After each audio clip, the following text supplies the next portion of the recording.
back on the Zero Hour. I'm your host, Richard RJ Eskow. I've always liked that saying that you're not in traffic, you are traffic. In the same sense, you are not in history, you are history.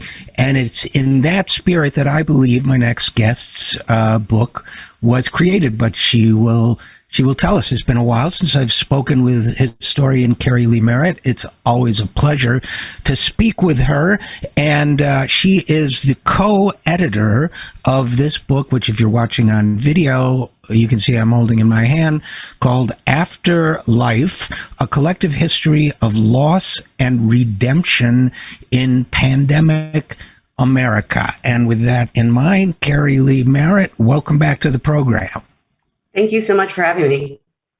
Oh, it's always great. And although obviously it's a serious topic, you know, obviously I'm going to let you describe the book, not me, but in reading it, my introduction sort of gave a sense of what my takeaway from it was, that historians always look for primary sources rather than other historians, right? They look for people who experienced an event, talked about it, wrote about it, whatever. And it seemed to me that this was a conscious attempt to create to begin the process of creating primary sources about the COVID epidemic, which is history we are all experiencing, and that you chose historians and legal experts to do it. But in a sense, it is really a people's history, and that even though it's, professionals for the most part doing it, it is people telling their own history of this experience to get that process underway. Am I reading the motives fairly correctly? Absolutely. So this is co-edited with my colleagues Raylan Barnes and Uhuru Williams, and we were all friends. And of course, as COVID is hitting and we're having conversations about the profession and about projects that we're working on, Raylan actually had tweeted out something about just the severity of loss, and it was at this time when we were losing all these famous people as politicians. John Lewis had just died, these giants of our society, right. and kind of realizing that we're not processing these losses, we're not feeling these losses, we're not taking the time to grieve. And so the three of us really started a conversation, and although we had many other projects to be working on, we felt that this was the urgent project to focus on. And to get something out really quickly about the early 2020s, because it is such a pivotal time in our nation's history. For people in my generation, it's a time we've never experienced anything as serious as what we've just gone through. And so we asked a collection of some of the best historians in the nation, some of the best legal experts in the nation, to write about whatever they wanted. We wanted to give them complete creative control to write about what was important to them as they were reflecting on their lives, on their own histories, on living through this moment. And what we got back from them is just absolutely amazing. And what people chose to focus on, I think, is so interesting. Well, let's talk about that a little bit. And then, ultimately I want to go back to the process, to the discussion of processing grief and so on. But let's talk about some of your contributors and the kinds of things you got back from them in this anthology. So what struck me was how many people that I thought would be writing something very political ended up writing something very personal. So I asked my friend Keith Ellison, who of course is the Attorney General of Minnesota, who was prosecuting Derek Chauvin at the time. This was the big George Floyd case that we talk about extensively in the book. And I figured he'd be writing about the case. This consumed his life for years. And instead, he chose to write about his mother. His mother passed away from COVID and during the early part of the pandemic. And so he wrote an incredibly touching piece about her life and, growing up, Black in America and the struggles she went through, with poverty and how she nurtured, his political spirit, his drive to serve community and to serve others. And it's a beautiful, touching piece. And then we've got people like Tara Hunter, who's a professor at Princeton, who's one of my personal favorite historians, who wrote about how COVID is what she calls, quote, a new Negro servants disease, meaning that it's hitting disproportionately people of color, especially Black people and Black women in the service industry at rates that white people just couldn't fathom. And I think that's a big part of why we haven't talked about the loss and the grief, is that it has hit communities differently according to status, wealth, race, privilege in this country.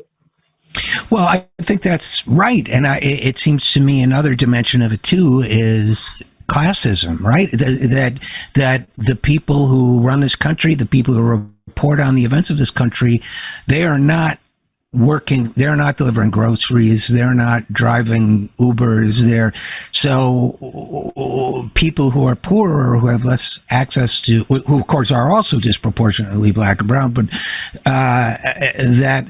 there's been this strange dehumanization, almost desensitization. I don't know the right word for it, Keri Leigh, but it's almost as if after we all started processing the shock, and for some people it was John Lewis, for some people it was John Prine, whoever it might be, that all of a sudden it was as if we don't talk about it. The human dimension is one of the reasons why I appreciate your book. And again, the book is Afterlife, but it's almost as if we don't talk about that 400 people a day are still dying. Well, we don't really talk about that. Long COVID, 4 or 5 million people struggling with it right now. Well, we don't talk about that. Do you know what I mean? There's this eerie silence after the shock that's descended on it that I think your book is a good response to. But do you know what I'm talking about? Absolutely. I think part of it is cultural. As Gwendolyn Midlow Hall, the amazing historian who sadly passed away just last month, but honor of my life is that we got to publish her final piece of writing in this book. And in it, she says, in America, people don't die, they pass away. We always have this kind of cultural resistance to death. We hide it away. We let people die in hospitals and away from homes in a lot of at least elite upper class households. You go to other countries and you see animals being slaughtered and animal parts in the windows, and Americans balk at that. We hide death in this country. But then the other part of it's completely political. It's political, and it comes down to the fact that we don't have universal health care in this country.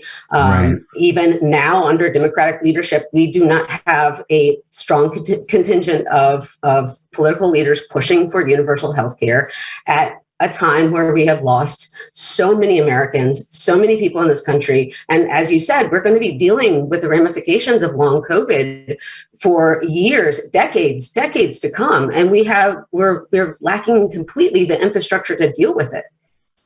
Absolutely. And again, the book is Afterlife, edited by Raylan Barnes, Keri Leigh Merritt, and Yohuru Williams. And Keri Leigh Merritt is my guest.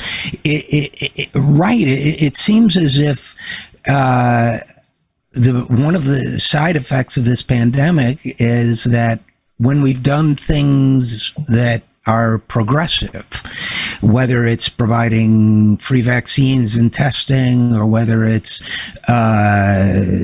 giving people money, which is another thing we did, people express shock and surprise that they work and it reduces poverty, and then they walk away from it.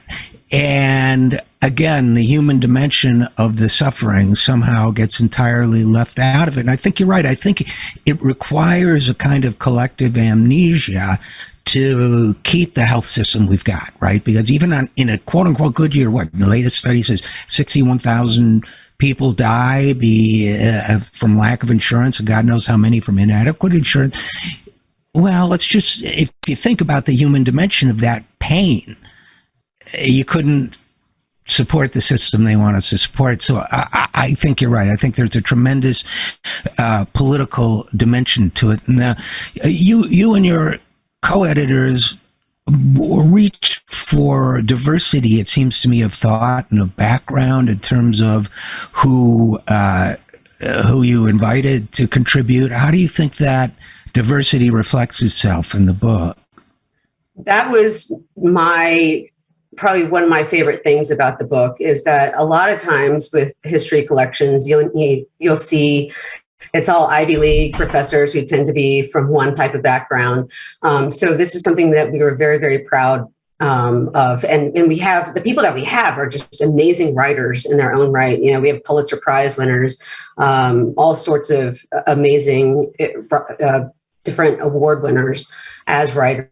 And to give them the creative bandwidth to just write about what they wanted to, because usually, as you know, writing history or writing any kind of legal history is so formulaic at times, and so research driven, that to give people just a slice of creativity and let them do what they wanted, what they turned in was just amazing. It exceeded our expectations. But yes, we have people like Robin D.G. Kelly, the famous labor historian, who of course has written so many things, but about his personal essay is about his father, and it is deeply moving, deeply emotional, and really brings light, I think, to how poverty and racism and the carceral state intersect in America. Robin's piece was great, and I gravitated to it very quickly in the book, because not only is he a great labor historian, I love labor history, he also wrote a book on Thelonious Monk. So, I've got a soft spot for Robin D.G. Kelly, to be sure. But I was struck by not only the individual voices in the book, Keri Leigh, but by the voice overall. I was wondering, as you said, these are highly distinguished people, many of them academic, who are writing like people.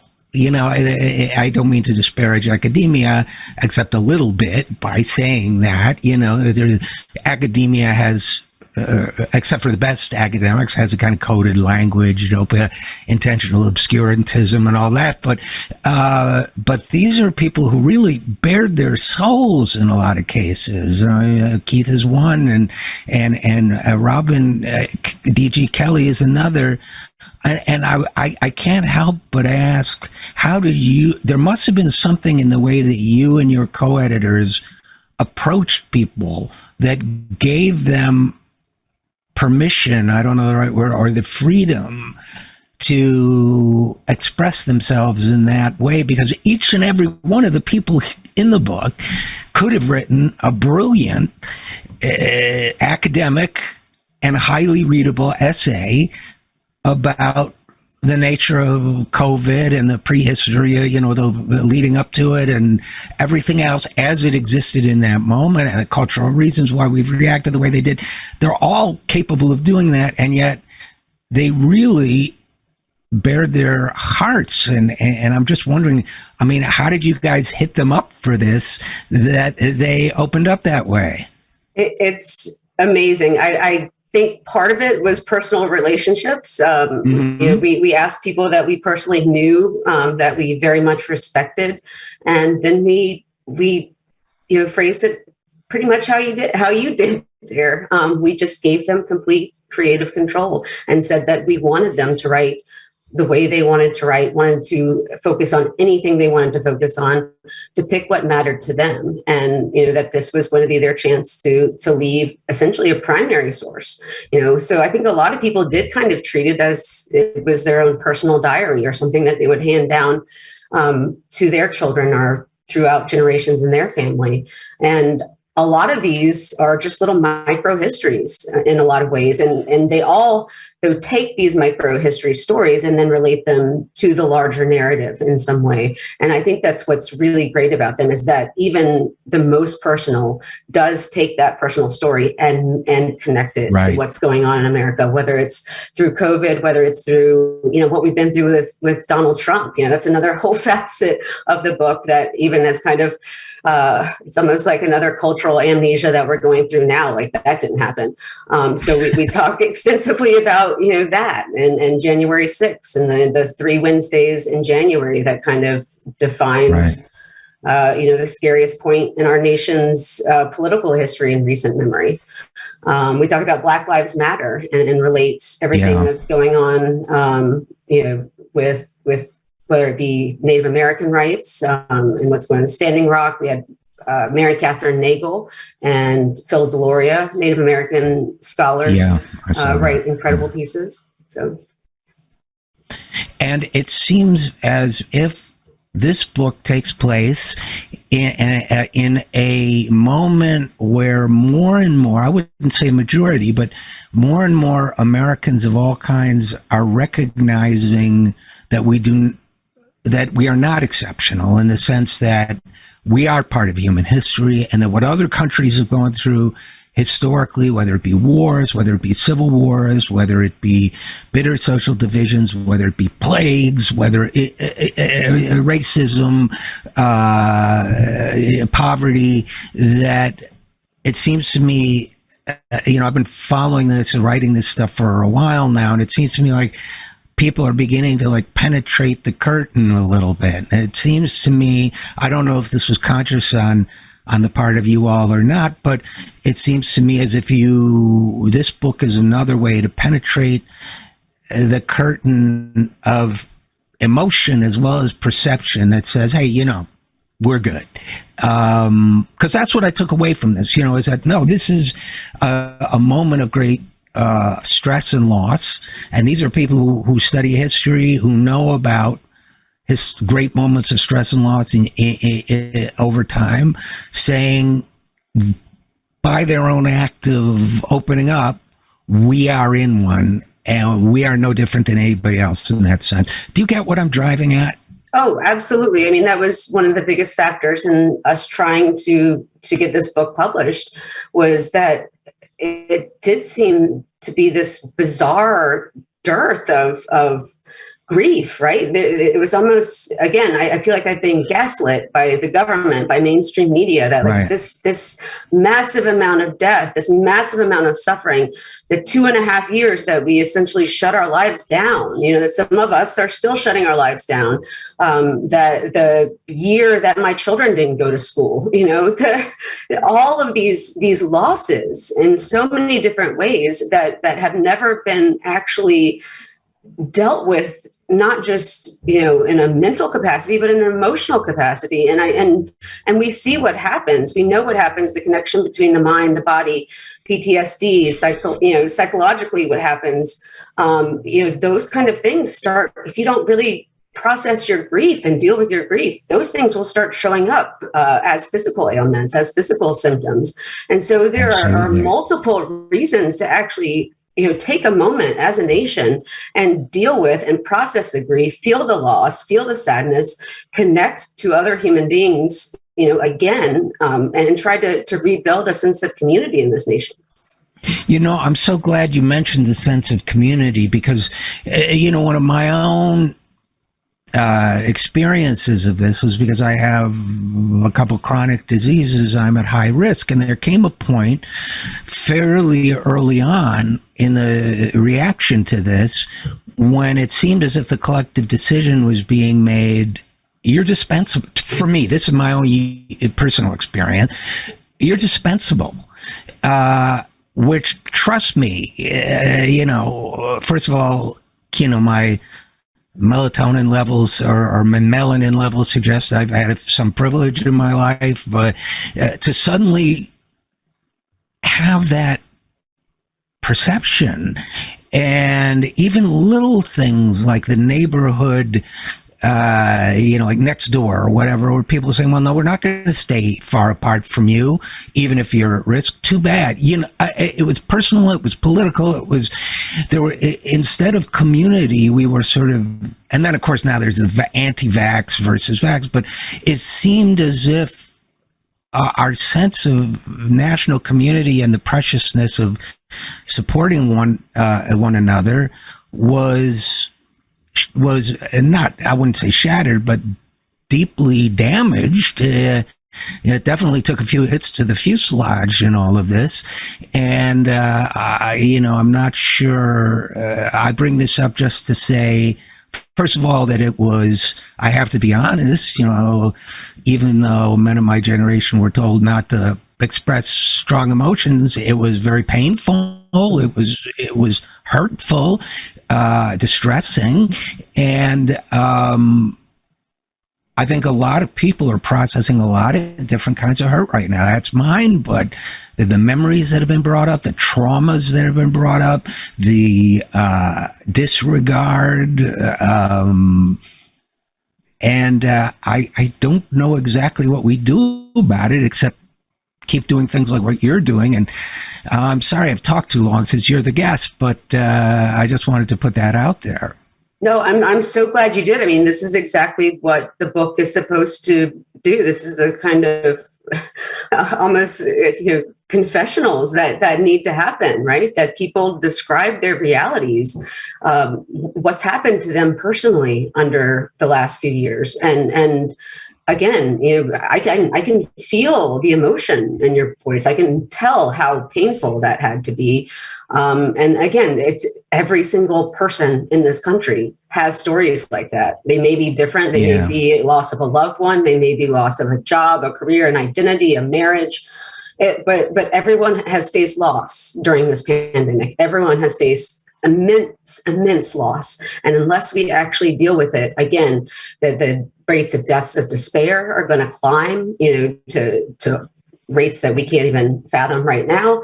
Our health system is going to continue to crumble. I actually did end up getting COVID very badly while I was writing this, again, through my son's school.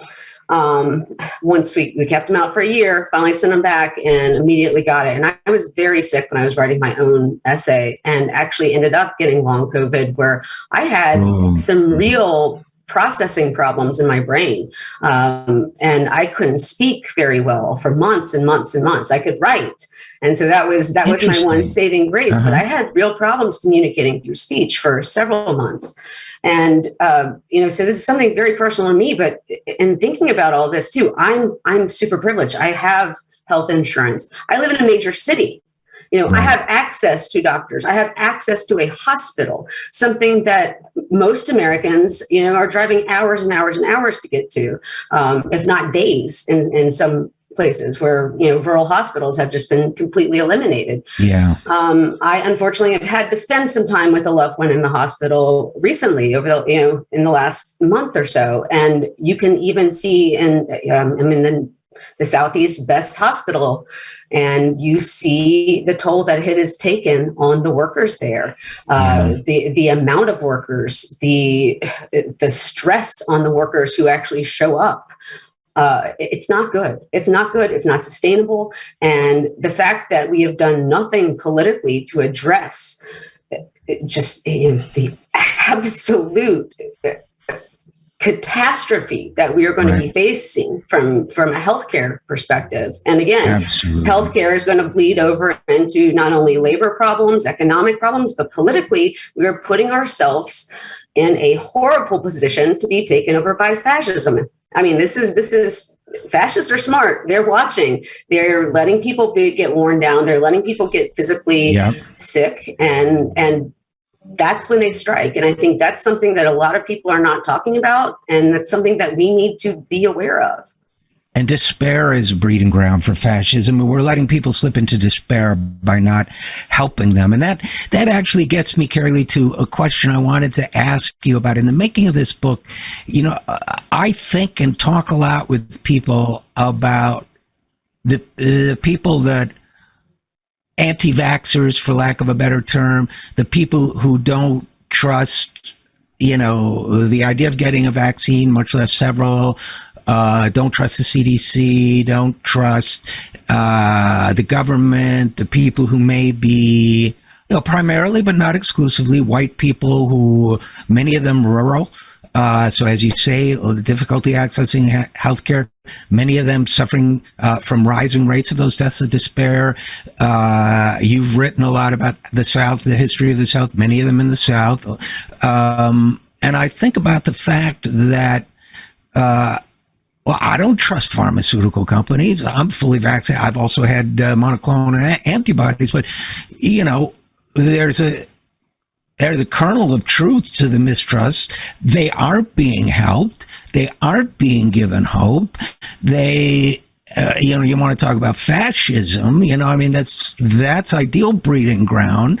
And it seems to me, I just wonder if you were thinking about this when you were putting the book together, because it seems to me as if there's a whole group of people that, for many of us who are, our circles, who are educated, who are somewhere on the left side of the spectrum, whatever, that there's become a growing willingness to kind of dehumanize them, sacrifice them.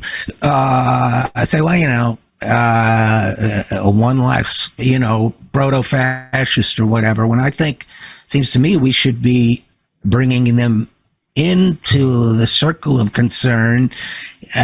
Not only is that the human thing to do and the decent thing to do, but it's also maybe our only political shot. And I was wondering if any, given your history with the South and about the South, what your thought process has been on that. I think that's absolutely right. I think you nailed it, that this is the time that, again, not only are they going to strike offensively, but this is the recruiting ground, right? This is exactly what they want. They want people at their lowest point. They want people that feel left out by society.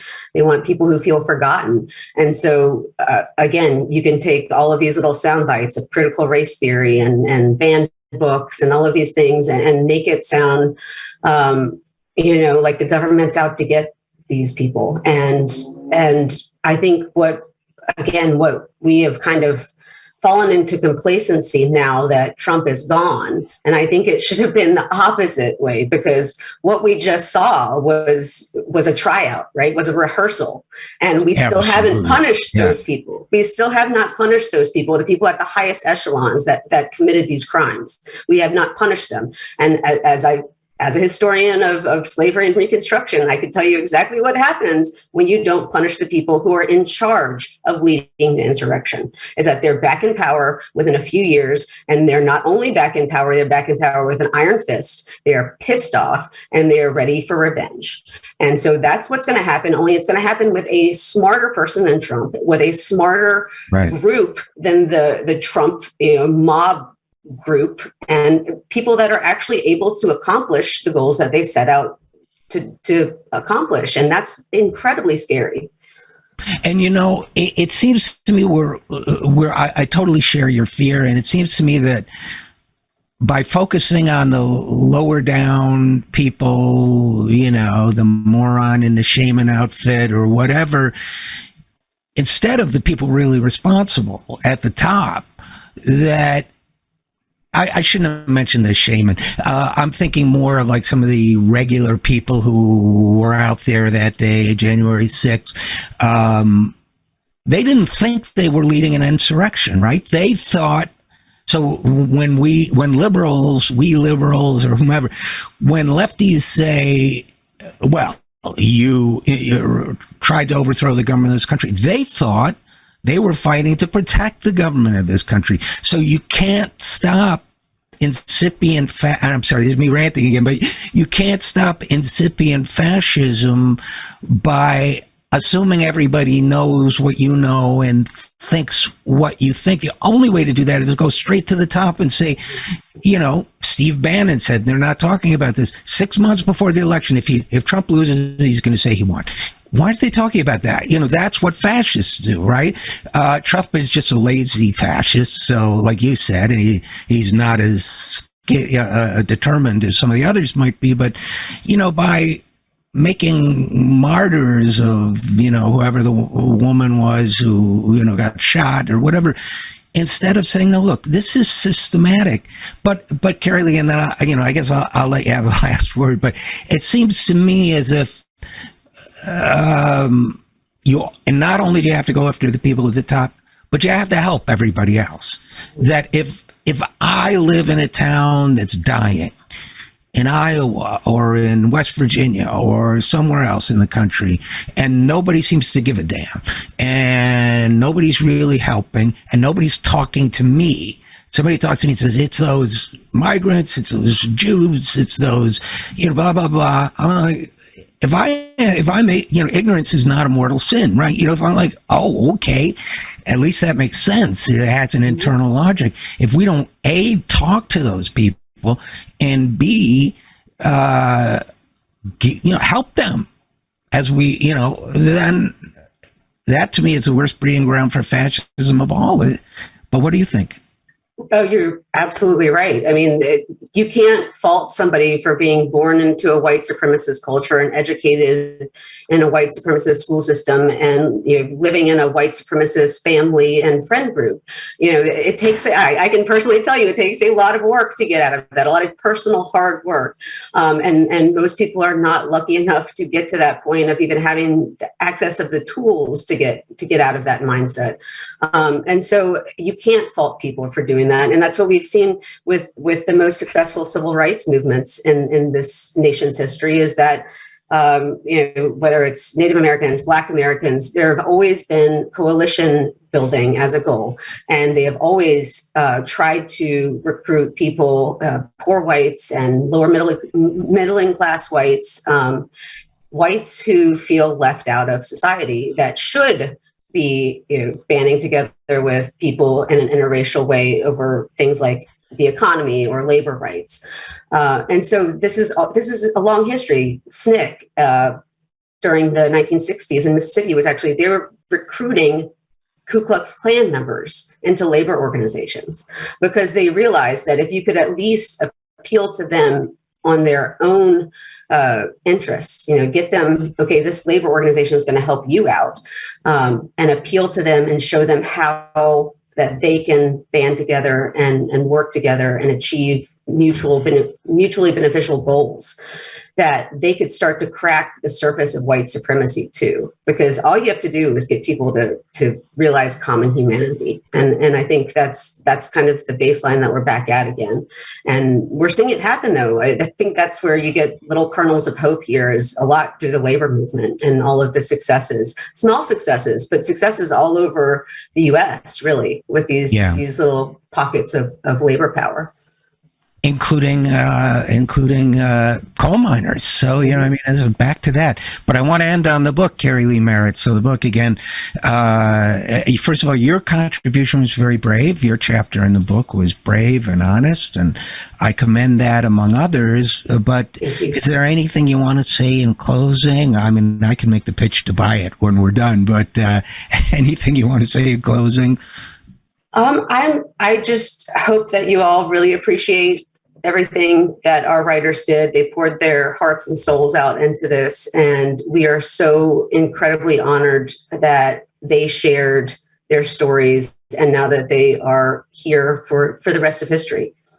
Well, I think the book will be read and studied for a long time. It's the book, again, After Life, A Collective History of Loss and Redemption in Pandemic America. My guest is Keri Leigh Merritt, one of the co-authors. Keri Leigh, it's always great to talk to you. Thanks for the great work you and your colleagues did in assembling this book. And as always, thanks for coming on the program. Always a pleasure. Thank you. And we'll be right back after this. I'm Richard RJ Eskow, and this is The Zero Hour.